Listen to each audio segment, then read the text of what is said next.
Arnold is the supposedly useless 7th prince of the kingdom, completely different from his perfect twin brother, the 8th prince Leonard, but that useless image is only a mask meant to deceive everyone around him. When Arnold puts on his iron mask, he becomes Silver, a legendary SS rank adventurer whose name alone is enough to terrify people. Today, he secretly sneaks out again to complete another mission, only for his butler Sebastian to suddenly appear behind him and order him to return at once.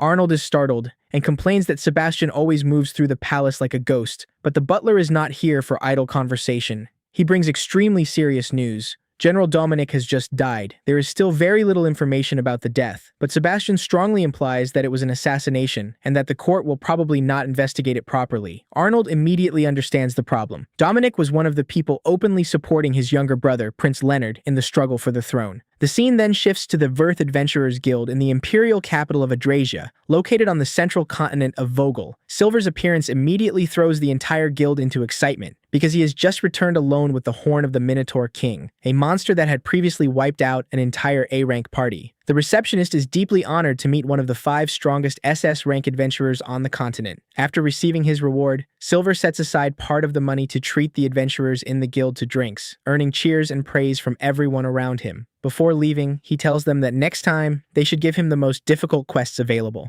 After removing his identity as Silver, Arnold returns to his role as the incompetent prince and prepares to begin his work from the shadows. At the Royal Sword Palace, Arnold meets his twin brother Leonard, along with Sebastian and the maid Marie Wilk. Leonard is deeply shaken by General Dominic's death because he understands that the general was killed simply for standing on his side. Arnold suspects that the culprit may be one of their other royal siblings, such as Eric, Xandra, or Gordon, all of whom are also aiming for the throne. However, Leonard does not want to join this fight. He does not want to see members of the royal family slaughter one another. Arnold gives him a blunt warning. If Leonard refuses to fight, death will eventually come for him, for Arnold, and even for their mother. Those words force Leonard to wake up from his idealism. He apologizes and decides that he will stand up and fight for the throne. Arnold promises to support his brother. The first step is for Leonard to build enough power that no one can casually threaten him, while Arnold will quietly search for allies. However, Arnold also warns him that most major nobles and powerful ministers have already chosen sides among the 3 strongest candidates. Leonard thanks his brother and says that Arnold is actually the one who has the qualities of an emperor. Arnold immediately rejects the idea. His life plan is simple: live peacefully, enjoy comfort, marry a beautiful wife, and stay far away from trouble. But to obtain that peaceful life, he needs Leonard to become emperor. Sebastian then asks why Arnold does not reveal his identity as Silver, since if people knew he was an SS rank adventurer, his reputation would rise dramatically. Arnold refuses immediately. He explains that one of their royal ancestors once went mad after becoming obsessed with ancient magic. Since then, that type of magic has become an absolute taboo within the royal family. Unfortunately, the very power that allows Arnold to act as Silver is ancient magic. If Silver's true identity were exposed, Arnold would not be praised. He might instead be treated as a criminal of the royal bloodline. Arnold also explains that revealing Silver's identity now would only make things more complicated. If people learned that Leonard's own brother was an SS rank adventurer who operated from the shadows, Leonard's path to the throne would immediately come under suspicion. For now, the mask of a useless prince is far more useful, while the identity of Silver should remain a final trump card. Arnold then asks Sebastian whether any ducal family has not yet chosen a side in the succession struggle. Sebastian immediately mentions the Kleinert family, a prestigious house that has remained silent because monsters have been troubling their territory and they have not yet been able to resolve the problem. Hearing this, Arnold quickly forms a plan. He wants to spread the story that Prince Leonard asked the adventurer Silver to eliminate the monsters for the Kleinert family. If the plan succeeds, Kleinert will owe Leonard a great debt and may become his ally. Sebastian worries that if a prince appears capable of commanding an SS rank adventure, the Kleinert family will become cautious, and Arnold's true identity may even be exposed. But Arnold believes that this caution is exactly what they need. The more their enemies know that Silver is connected to Leonard, the less freely they will dare to act against him. Before Arnold leaves, Sebastian reminds him to be careful of Duke Kleinert's daughter, a woman known for her extraordinary beauty. He warns Arnold not to let her appearance distract him. Arnold frowns, annoyed that Sebastian never misses a chance to lecture him, and insists that he is not the kind of man to lose focus over a woman. After that, Arnold visits the Kleinert mansion in his identity as Silver and asks to meet the Duke. However, the one who receives him is Lady Finna's older brother, who refuses to let him in because he believes Arnold is an imposter. He even mocks him, saying that if someone as important as Silver had appeared, the Adventurers Guild would certainly have sent a notice in advance. Silver tries to show his his adventurer card as proof, but the man refuses even to look at it and keeps ordering him to leave. However, this is exactly what Arnold wants. Before leaving, Silver deliberately leaves behind a heavy warning. He says that he came here under Prince Leonard's orders and tells the man to inform the Duke that the Kleinert family has insulted both Silver and the prince who sent him. Even so, the man stubbornly drives Silver away. At that moment, Arnold happens to see Lady Finn by the window and is immediately struck by her beauty. But he has no time to stand around admiring her. Arnold returns to Sebastian and orders him to prepare for a journey to the Kleinert territory immediately. Sebastian is confused since Arnold has only just returned from there, but Arnold simply smiles and explains the trick. The person who was driven away was the adventurer Silver. The one who will now arrive to demand an explanation is the 7th Prince, Arnold. In simple terms, Arnold has created a political trap to corner the Kleinert family, forcing them into a position where they must lower their heads and ask Leonard for help. Although teleportation would allow Arnold to arrive instantly, this time they travel by carriage for 5 days in order to maintain appearances. 5 days later, Arnold officially meets Duke Elmer von Kleinert, who has not seen him since Arnold was 10 years old. The moment the Duke asks the reason for his visit, Arnold opens with a single demand: compensation. Before the Duke can understand what is happening, Arnold fully steps into the role of an offended prince. He loudly declares that Leonard trusted the Kleinert family so deeply that he put aside the succession struggle and sent the SS rank adventurer Silver to help them eliminate the monsters. Arnold also emphasizes that Silver possesses the lost magic of instant teleportation, so there is absolutely no way he never came here. Hearing this, the Duke is completely confused because he genuinely knows nothing about his son driving Silver away and hiding the matter. Sebastian supports Arnold's act perfectly, playing the mediator and saying that the Duke truly seems unaware. But Arnold does not stop. He continues pressing the Duke, accusing him of pretending not to know, acting ungrateful, and even implying that the Duke is accusing a prince of lying. After investigating, the Duke finally drags his son in to apologize. With a prepared performance and a few carefully planned moves, Arnold turns the Kleinert family's mistake into a perfect political trap, pushing the prestigious Duke into a position where he must bow before Arnold and Leonard.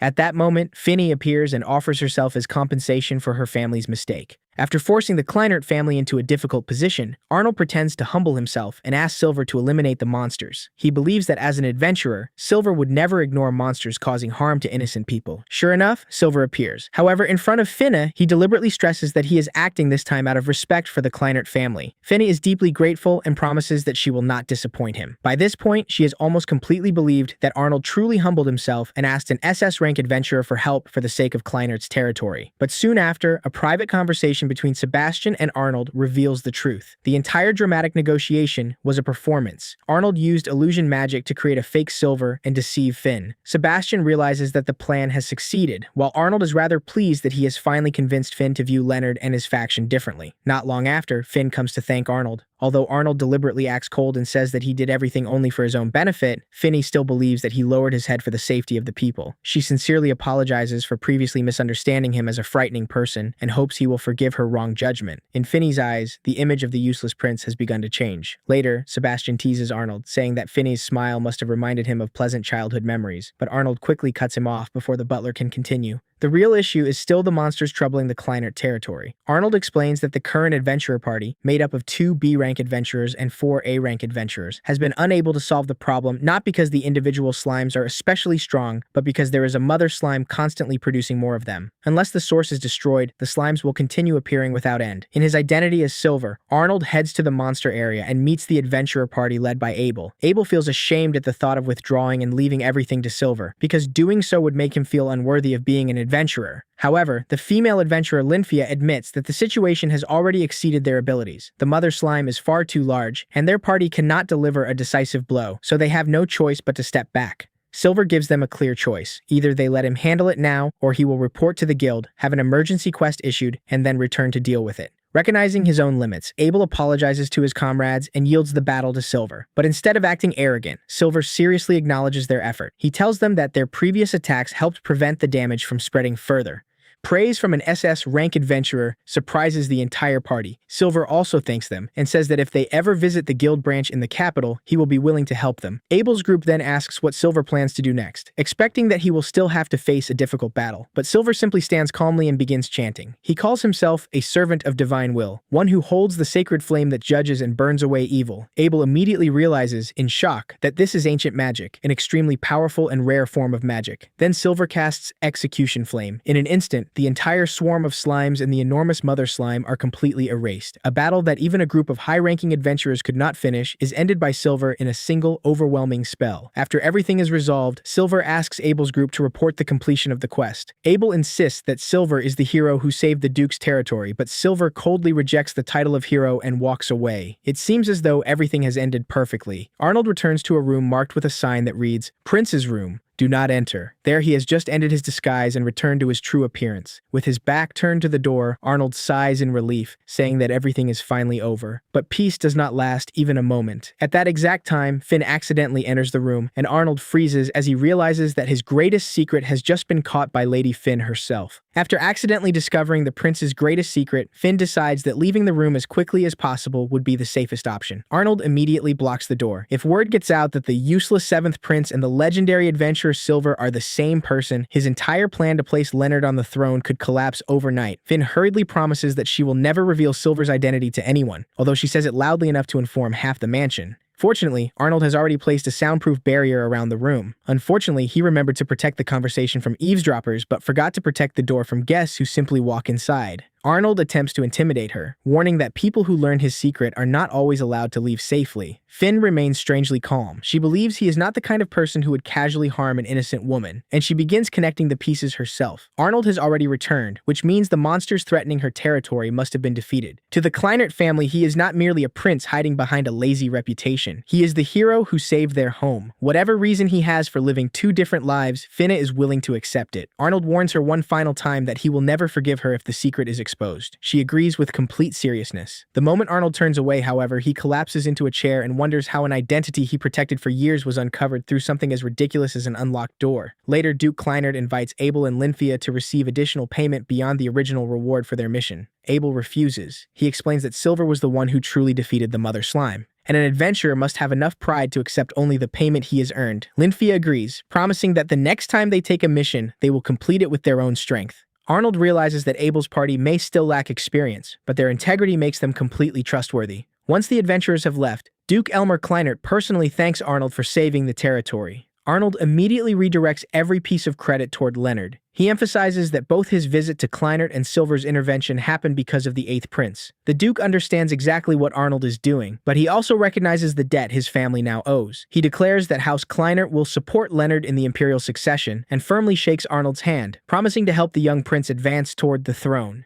With this alliance secured, Leonard has finally established a 4th major faction, giving him enough influence to stand beside the 2 princes and 1 princess currently leading the struggle for succession.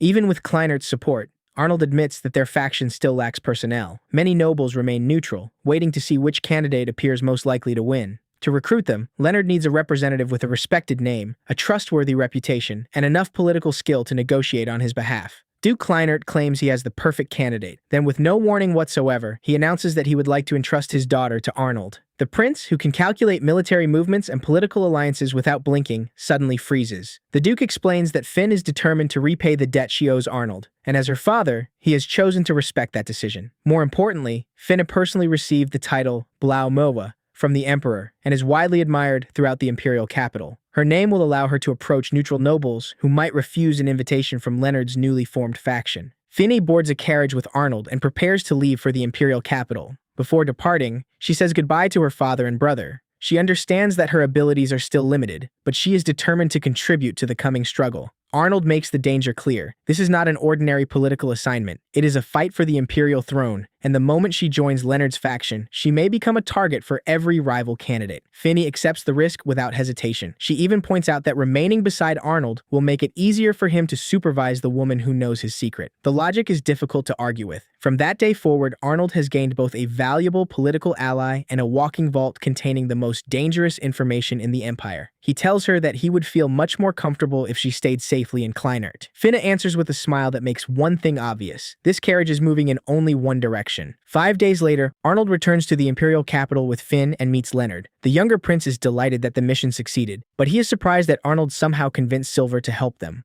Arnold maintains his disguise and describes Silver as a mysterious man who keeps his promises but has never clearly explained why he agreed to cooperate. Somehow, he speaks about himself with genuine suspicion while keeping a perfectly straight face. His ability to play both characters could earn him a leading role in any theater company. Leonard trusts that his brother has a plan, but he still warns Arnold not to rely too heavily on an adventurer whose motives remain unknown. Regardless, Kleinert has been saved, the Duke has officially joined their side, and Leonard finally possesses the foundation of a real succession faction. When Leonard hears that House Kleinert has also sent someone to assist them, he immediately asks who it is. Before Arnold can answer, Finn enters the room. She introduces herself as the eldest daughter of House Kleinert and respectfully greets the 8th prince. Leonard welcomes her politely and remarks that she truly deserves the celebrated title of Blaumoa. Finna relaxes slightly, realizing that Arnold's description of Leonard as gentle and intelligent was accurate. When Leonard asks how she intends to help, Arnold explains that she will manage negotiations. By using her reputation and the Kleinert family's connections, she can approach nobles who have not yet chosen a faction. He wants her to coordinate directly with Leonard. The problem is that their political foundation has only just been built, while most influential figures have already been divided among the 3 leading candidates. Leonard admits that recruiting additional allies will be extremely difficult. Finn then asks the most basic question of all: who exactly are these 3 rivals? Only now does she realize that Arnold has brought her into a war for the throne without providing the introductory briefing. Arnold takes out a reference book and begins explaining the competition. The first major candidate is 2nd Prince Eric Lakes Adler, 28 years old. Famous for his intelligence and political judgment, Eric is supported primarily by civil officials and administrative nobles. Next is 3rd Prince Gordon Lakes Adler, 26 years old, a militant prince backed by the strongest faction within the Imperial Army. The final contender is 2nd Princess Xandra Lakes Adler, 22 years old, a magical prodigy supported by mages throughout the Empire. Each of them controls a different pillar of power. Eric commands intellect and administration, Gordon commands soldiers, and Xandra commands magic. Leonard's faction currently commands determination, optimism, and a worrying shortage of experienced personnel. The entire crisis began 3 years earlier, when Crown Prince Wilhelm died in battle. Had their talented eldest brother survived, the succession conflict might never have begun. However, the dead cannot return to carry the burden for them. If Leonard wants to protect himself, Arnold, and everyone who supports them, he must become emperor before one of his siblings removes him from the board entirely. Leonard still hesitates. He quietly asks whether someone like him can truly succeed. Arnold answers without drama or uncertainty. He will make sure Leonard becomes emperor. The sentence is brief, but the absolute confidence behind it is enough to restore Leonard's resolve. At that moment, Marie arrives with new information. Count Seifried has joined Xandra's faction, while Baron Pullman has been recruited by Gordon. Neutral nobles are beginning to choose sides, one after another, leaving less and less space for Leonard to expand. Arnold understands that they cannot stop the 3 major factions from continuing to grow. Leonard, however, refuses to view the situation only negatively. Their own side is also moving forward. House Kleinert now supports them, and Finna's reputation can open doors that were previously closed. Finna immediately promises to do everything she can. Arnold then excuses himself. 5 days in a carriage have caused his back to begin an uprising of its own. The shadow strategist may be capable of challenging the entire imperial court, but even he is powerless against medieval transportation. 2 days later, Finn asks Arnold to show her around the imperial capital so she can become familiar with the city. She initially attempts to disguise herself with a pair of glasses, but Arnold immediately rejects the idea. Her famous face and elegant dress remain completely visible, so the glasses do little beyond announcing that she is trying to hide her identity. Finn changes into a blue cloak instead. The moment they leave the palace, she transforms into an excited visitor at her first festival, asking questions about everything she sees. Arnold points out shops that appraise weapons and magical tools. He also explains that the strong medicinal smell coming from one store belongs to the same type of remedy Sebastian forces him to drink whenever he becomes ill.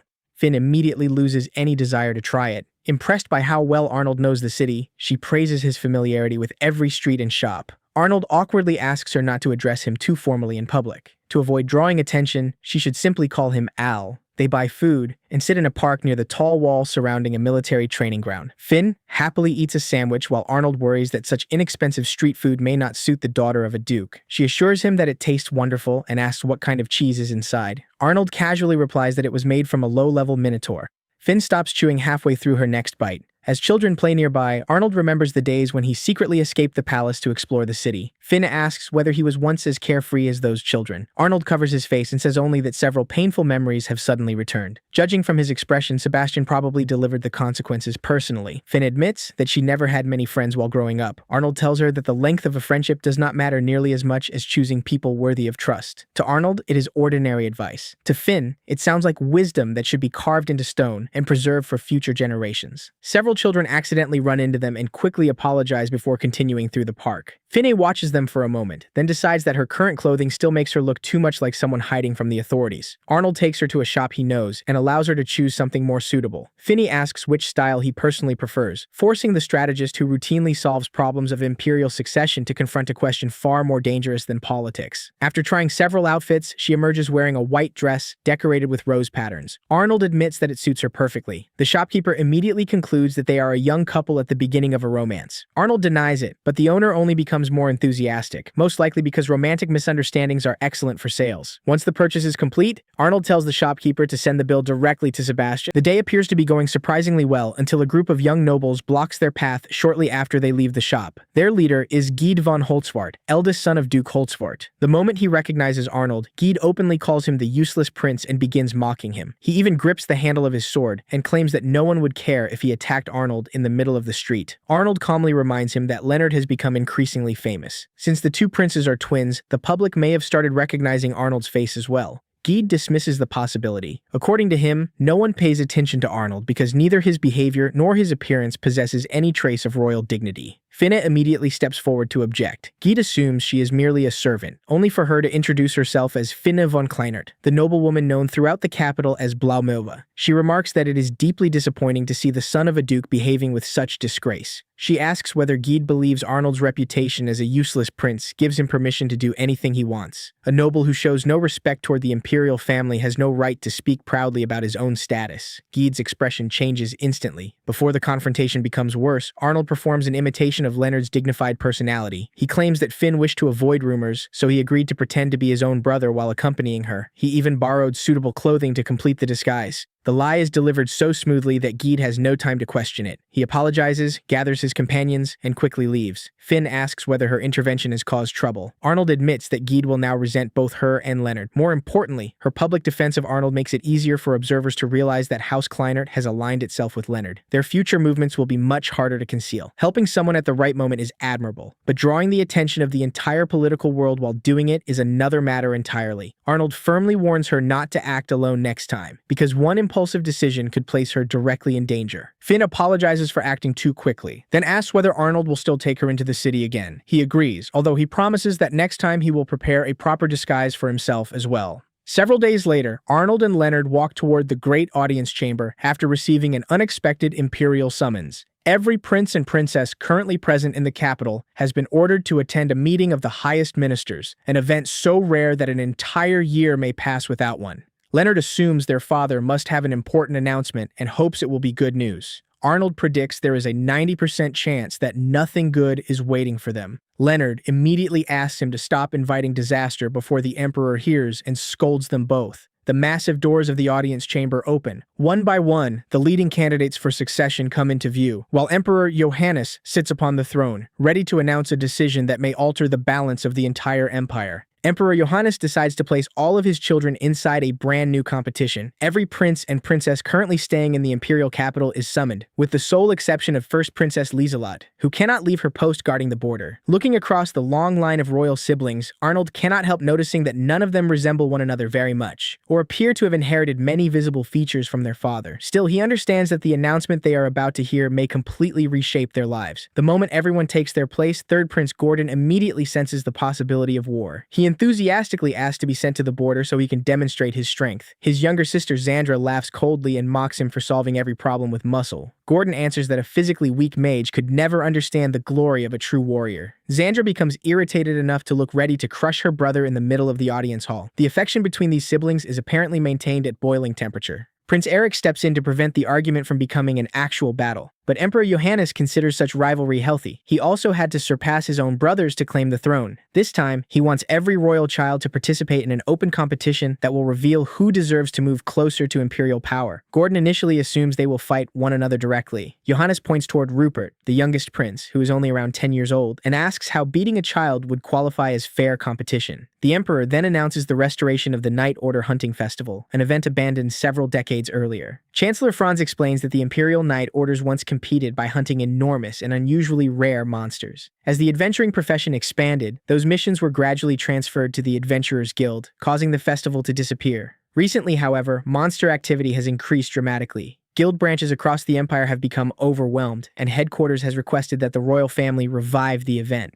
Gordon immediately proposes giving the title of Crown Prince to whoever wins, but Eric objects that the future of an empire cannot be decided by a monster hunt. Johannes agrees. The final reward will not be the position of heir, but the office of Ambassador Plenipotentiary, the official representative responsible for building Adrasia's relationships with foreign nations. The position does not directly determine succession, but whichever faction controls it will gain an enormous diplomatic advantage. Johannes also announces that he will personally assign a knight order to each of his children. They may participate in the hunt directly or remain safely at camp while their knights compete. From that moment onward, the festival becomes an official round in the struggle for succession. After leaving the hall, Leonard remarks that Arnold is the person best suited to become ambassador. He understands foreign affairs and is exceptionally skilled at forming relationships. Arnold, however, has no desire to win. The moment he steps into the spotlight as a champion, it will become much harder to continue quietly preparing the path for his younger brother. Arnold asks whether Leonard wants to withdraw. After a long silence, Leonard admits that competing against his own siblings weighs heavily on him. This time, however, he refuses to run. He carries responsibility toward his mother and toward the lords who died after placing their faith in him. Leonard openly admits that he cannot succeed alone and asks Arnold, Finn, and the others to support him. By voluntarily accepting the central position, Leonard makes it impossible for Arnold to remain uninvolved. Arnold agrees to help, knowing that this festival will determine whether their faction can stand beside the three leading candidates or be removed from the contest before it has time to grow. That evening, Arnold, Sebastian, and Finn analyze the situation. The festival is both a valuable opportunity and an enormous gamble. If Leonard wins, his faction will gain influence. If Eric, Xandra, or Gordon becomes ambassador, the gap between the three major factions and Leonard's smaller group may grow so wide that the fourth faction disappears from the succession struggle entirely. Victory depends not only on combat ability, but also on finding the rarest possible monster.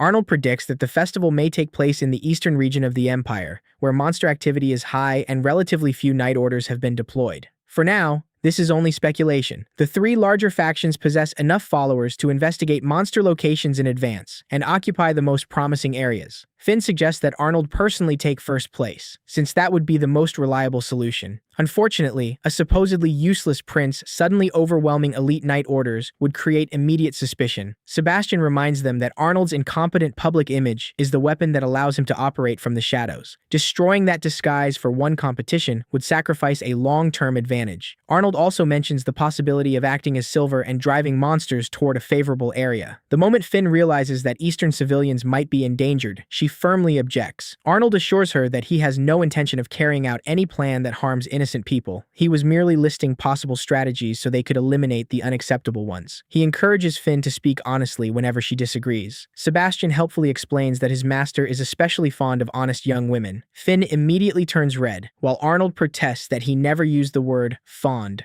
The strategy meeting is barely halfway finished, and the two of them have already been accused of flirting. Before Arnold can return to the main subject, Sebastian reports that the Adventurers Guild is urgently trying to contact Silver. A mutated Cerberus has entered Imperial territory and destroyed several hunting parties. Ordinary adventurers cannot defeat it, leaving the guild with no choice but to request an SS rank specialist. Silver accepts immediately and travels alone to the grasslands, where the three-headed beast is roaring like a machine with a shattered exhaust pipe. Cerberus stands inside several rings of fire, each of its three enormous heads surrounded by flames. The battle does not last long. Silver rises into the air, forms a magical circle before one hand, and fires a blue-white beam directly at the monster. Light consumes the entire area. When the explosion fades, Cerberus has disappeared completely, leaving only a single fang that Silver keeps as proof of completion. Just as he prepares to leave, a mounted knight order arrives. Their commander is Elna von Amsberg, captain of the 3rd Imperial Guard Knight Order. She received news of the Cerberus and immediately led her soldiers to the area,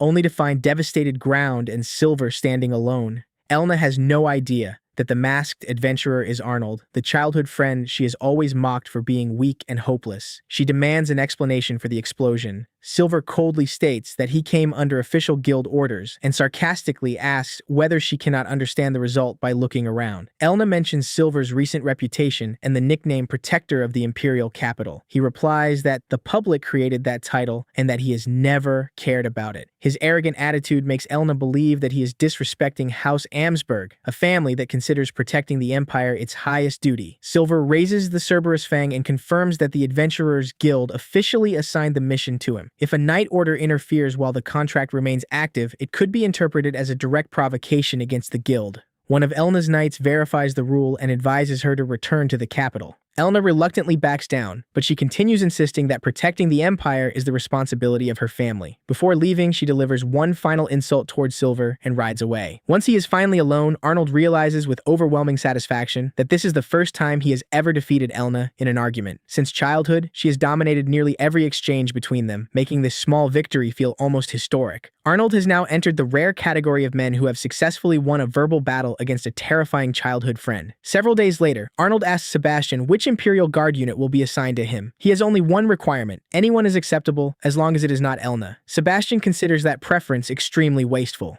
Elna comes from a family famous for military power, entered the Imperial Guard at 11 years old, became a captain at 14, and may eventually rise to command the entire order. Arnold does not question her ability. What frightens him is her personality. When they were around 7, Elna rescued Arnold from a group of bullies. She then called him weak and used the excuse of training to defeat him repeatedly herself. Unfortunately, her version of instruction was extremely painful. From that day onward, Arnold avoided Elna whenever he secretly left the palace. Sebastian sympathetically agrees that Elna sounds like a demon wearing the appearance of a young woman. Just as Arnold begins feeling grateful that someone finally understands him, the door opens. Elna herself enters and coldly asks exactly whom they were calling a demon. Arnold immediately turns to Sebastian for help, but the butler suddenly develops complete memory loss. Elna formally greets Arnold and remarks that despite all the years they spent apart, he has barely changed, especially his untidy hair, which still makes him look like an irresponsible teenager. Sebastian then delivers the terrible news. Elna's 3rd Imperial Guard Knight Order is the force assigned to Arnold for the hunting festival. She was not forced into the role. She personally asked the Emperor for permission to supervise the 7th Prince. Elna's goal is not merely to win the hunt.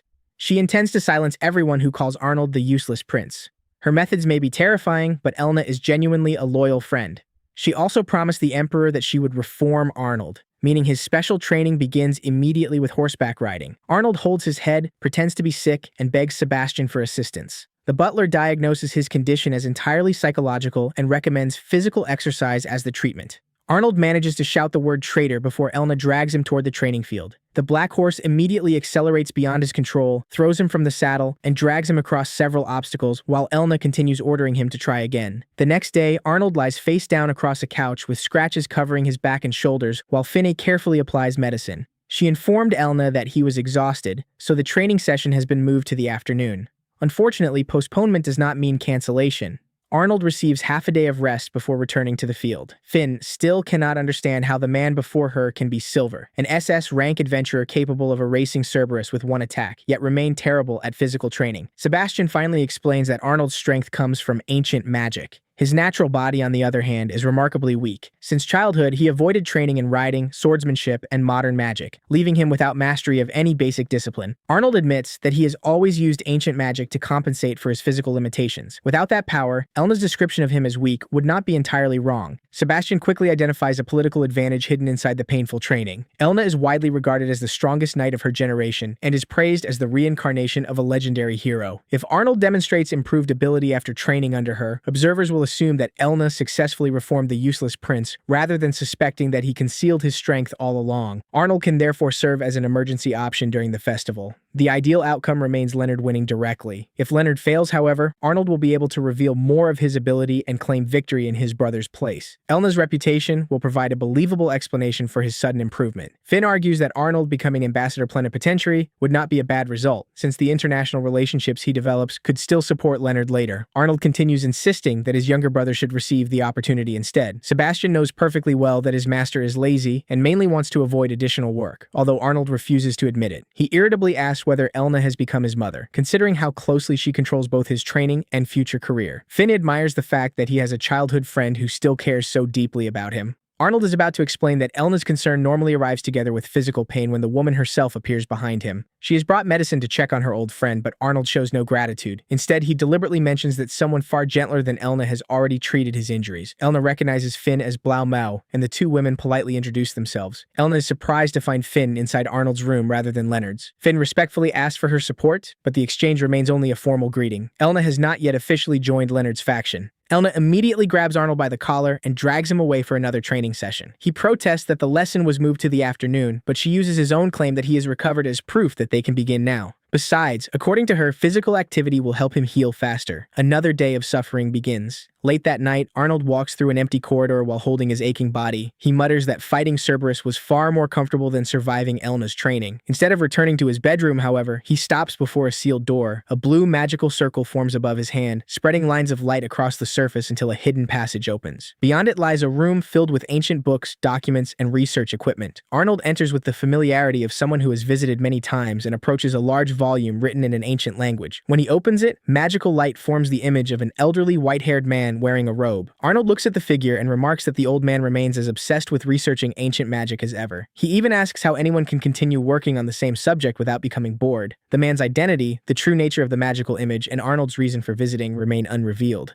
However, his return to the ancient magic laboratory at midnight proves that preparations for the festival involve far more than Elna's public training. During the day, Arnold continues playing the weak prince under her supervision. At night, he moves deeper into the secrets that transformed Silver into one of the strongest adventurers on the continent. The small white-haired old man is revealed to be Arnold's great-grandfather. He believes the true essence of magic is not something anyone can understand merely by wanting to. Even after a demon stole his body and imprisoned his soul inside a book, he continued the research he left unfinished. Arnold reminds him that his mistake caused the royal family to prohibit ancient magic completely, forcing Arnold to conceal his abilities behind the identity of Silver. However, the silver mask protecting Arnold's secret is also a treasure passed down by that same great-grandfather. Arnold has come because the succession conflict is pulling Leonard deeper into danger. The old man argues that Arnold becoming involved was only a matter of time. Once someone becomes a political enemy, an assassination attempt is never far behind. He mentions first Prince Wilhelm, the eldest brother who once commanded the army but still lost his life unexpectedly. Arnold initially insists that Wilhelm's death was an accident because the Empress investigated it and discovered no evidence of foul play. His great-grandfather asks whether Arnold would risk his own life to protect Leonard if the boy were sent to war. Arnold answers without hesitation that he would. That response exposes a contradiction. Wilhelm also had many loyal retainers who would willingly have died in his place, yet none of them managed to save him. If an assassination left no evidence, either the killer's method was extraordinarily sophisticated or someone with enough authority to suppress the investigation was involved. That possibility means even Emperor Johannes cannot be completely excluded. Arnold's great-grandfather does not accuse anyone directly, but the theory is enough to make Arnold realize that the current succession struggle may be only the visible surface of a much larger conspiracy. Arnold then asks whether any spell could control monsters across an enormous area because monster numbers throughout the Empire have recently increased at an unnatural rate.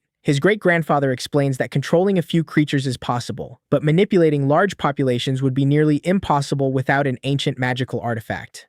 The book opens to a page describing the Hamelin flute, a treasure that consumes immense amounts of mana, but can lure monsters across vast distances. Its sound can be heard only by monsters, making it almost impossible for ordinary humans to detect. Arnold immediately connects the clues. Monster activity began increasing before the hunting festival was announced, meaning someone may already have been using the flute to gather them inside a chosen region. Johannes revived the monster hunt precisely when adventurers' guild branches became overwhelmed, drawing the Knight Orders and the royal family toward the same battlefield. If the enemy truly possesses Hamelin, Leonard has almost no chance of winning through normal methods. The old man also warns that whoever brought those monsters into the Empire is unlikely to care only about the position of ambassador plenipotentiary. Their true objective may be widespread chaos or the assassination of a member of the royal family. Arnold asks how the flute can be countered. There is only one answer: locate it and destroy it. No one can block a sound humans are incapable of hearing. The enemy has been preparing for some time, while Leonard's faction has only now begun to understand the trap surrounding them. After leaving the research room, Arnold walks through a dark corridor when a cloaked assassin suddenly approaches from behind. The attacker knows he is the seventh prince and claims he does not intend to kill him, only injure him badly enough to prevent his participation in the hunting festival. Before the assassin can strike, a blue barrier appears. Magical chains wrap around his entire body and leave him unable to move. Arnold asks who helped him infiltrate a protected royal area and warns that if he refuses to answer, even his soul will be destroyed. Terrified, the assassin shouts Princess Xandra's name. Such brutal treatment of a subordinate certainly resembles her style, but the fact that he confesses so quickly makes Arnold trust the answer even less. Gordon, Eric, or another faction may have ordered the attack specifically to frame Xandra. Sebastian arrives and asks how the prisoner should be handled. Arnold orders him imprisoned. The assassin still has value, and keeping him alive may force the true mastermind to reveal themselves. Sebastian then reports that the location of the hunting festival has officially been announced. Just as Arnold predicted, the competition will take place in Kiel, the largest city in the Eastern Empire and the region suffering the worst monster outbreaks. Arnold reviews everything that has happened. Monsters were gathered in advance. The Hamelin flute appears only in ancient magic records. An assassin infiltrated royal territory.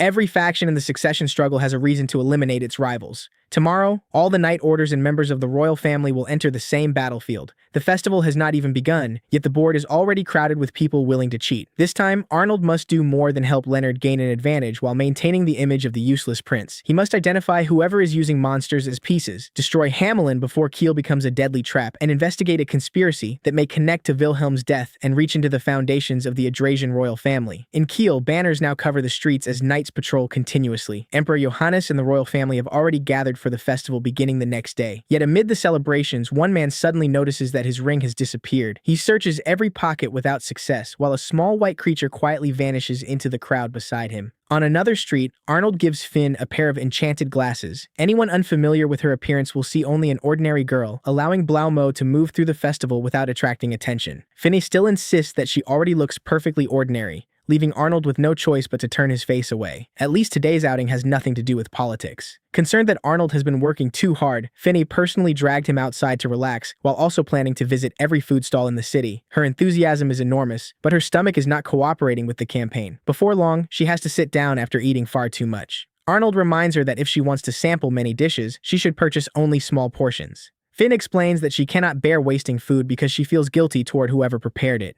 She then admits that she was never allowed to wander outside freely as a child. She could only watch other children enjoying the stalls from a distance and secretly envy them. Today, she wants to recover a little of the childhood she missed. Arnold stops teasing her and says she can rest without eating anything else. Simply looking around is enough to enjoy the festival. As they prepare to continue, they see Leonard leading Marie and a patrol of knights. Arnold explains that until the previous day, his younger brother was still inspecting villages around Kiel. Leo is clearly far more hardworking than the older brother, whose greatest ambition is a peaceful life. Leonard immediately draws attention as citizens praise the handsome and dependable 8th prince. When they notice Arnold nearby, however, they casually refer to him as the useless older brother. His incompetent public image remains perfectly intact. Leonard greets Arnold and Finn, then asks whether they are on a date. Finna happily confirms it, while Arnold immediately asks whether they truly look that obvious. Leonard explains that thefts have recently been occurring throughout Kiel. The strange part is that the city is filled with knights because of the festival, yet the criminals continue operating as though openly challenging the emperor. Johannes has increased patrols and investigations, and Elna is also working inside the city, but no one has identified the culprit. At that moment, a group of small white creatures gathers around Finna's feet. Their adorable appearance makes her instantly forget the investigation and crouch down to pet them. Leonard identifies the animals as bullets, a species normally found only in the western part of the continent. Their appearance this far east is highly unusual. The bullets suddenly swarm around Finny and Marie, climbing across their clothes and causing both women to panic from the unexpected tickling. Arnold and Leonard can do little without making the situation even more awkward. One creature climbs onto Finny's hair, steals her blue bird-shaped pin, and escapes. Leonard immediately understands the method behind the thefts. Someone is using the bullets to approach victims and steal objects made from precious metals. The missing hairpin was a gift from the Emperor, making Finn extremely worried. Arnold reassures her that an honest apology will be enough and that their father will not punish her. Leonard agrees that they should avoid creating a public disturbance for now. He and Marie separate to pursue the bullets. Finn feels guilty because the relaxing outing she proposed has dragged Arnold into another problem and suggests returning home. Arnold stops her, saying that having Finn beside him actually helps him feel more relaxed. He also promises to recover the hairpin. When Finn asks whether he can truly do it, Arnold watches the direction in which the animals disappeared. The bullets may be intelligent, but they still follow instinct. Instead of chasing individual creatures that have already scattered, they only need to understand what those instincts are leading them toward. Finn regains her composure and agrees to assist him. She worries that the bullets are already far away, but Arnold is not searching for the animals themselves. He needs the tool calling all of them in the same direction. He soon discovers a transparent blue stone capable of recording and replaying sound at regular intervals. The thieves only had to record the cry of a female bullet and position several stones at measured distances. The males would naturally follow the sound toward the final destination, while the criminals waited for the stolen goods to be delivered. Finn becomes angry that the creatures were manipulated. Arnold is uncertain whether the bullets consider themselves victims, but the people controlling them are clearly dangerous. Following the stones, he determines that the route leads west. Finn notices another stone placed above them and reaches for it. The moment she touches it, she loses her balance and falls directly onto Arnold. Both freeze at the sudden closeness, turn red, apologize, and hurriedly return to the investigation. The stone Finna recovered, along with a bullet running through the gate ahead, confirms that the thieves' hideout is nearby. Two patrolling knights appear, so Arnold disguises himself as Leonard and orders them to gather reinforcements and surround the building. Arnold possesses no authority to command the knights himself, but his younger brother's reputation causes the order to be carried out immediately. Finn argues that Arnold is the person who truly discovered the criminals. He has no interest in receiving credit. The more citizens believe Leonard solved the case, the more the 8th Prince's popularity will increase during the succession struggle. That is the only result Arnold wants. The thieves are quickly subdued. Their hideout contains enormous quantities of stolen jewelry, the soundstones used to guide the bullets, and several cages holding the animals. Finn immediately sees her bluebird hairpin among the recovered items, but the knights stop her because the investigation team has not yet arrived and no one may touch the evidence. Arnold then addresses her as Blau Mo, causing both knights to recognize the famous eldest daughter of House Kleinert. He explains that the hairpin was stolen only a short time earlier, which is why they personally followed the bullets to this location. It is a gift from the Emperor, and only a few people know it went missing. If the story becomes public, the knights responsible for patrolling the city may receive the harshest punishment. Arnold merely explains the consequences, allowing them to reach the correct conclusion themselves. Finn asks the knights to return the bullets to the forest. Both men immediately compete for the assignment after receiving her thanks. Arnold gives them a bag of money and promises to share drinks after the job is complete. Leaving the scene, Arnold remarks that he now needs to explain why he borrowed Leonard's identity. Finn sincerely thanks him and declares that even if no one else in the Empire ever knows, she will always remember Al as a talented and remarkable person. Arnold tells her to remember those exact words. Finn immediately announces that she will someday record all his secret achievements for future generations. Their conversation is interrupted by the sound of an argument ahead. Elna is standing between two men who are fighting and orders them to shake hands and reconcile. They refuse to listen and even dismiss her authority. The male knight accompanying Elna has to restrain her from behind when her patience finally disappears. After a brief transition, both men are lying bruised on the ground and apologizing together, while Elna continues insisting that she merely offered them gentle advice. Finn asks whether Arnold should greet her. He refuses immediately, remembering only the training sessions that made him question whether survival was worth the effort. Beginning tomorrow, Arnold must work alongside Elna and the 3rd Imperial Guard Knight Order. He therefore intends to enjoy his remaining hours of freedom. Arnold and Finn continue exploring the festival stalls. Finn still wants to visit every one of them, but by evening she is holding her stomach and admitting that she cannot eat another bite. Arnold simply sits beside her and smiles. The bluebird hairpin has returned to her hair, and a day filled with complications ends with a quiet moment before the real competition begins.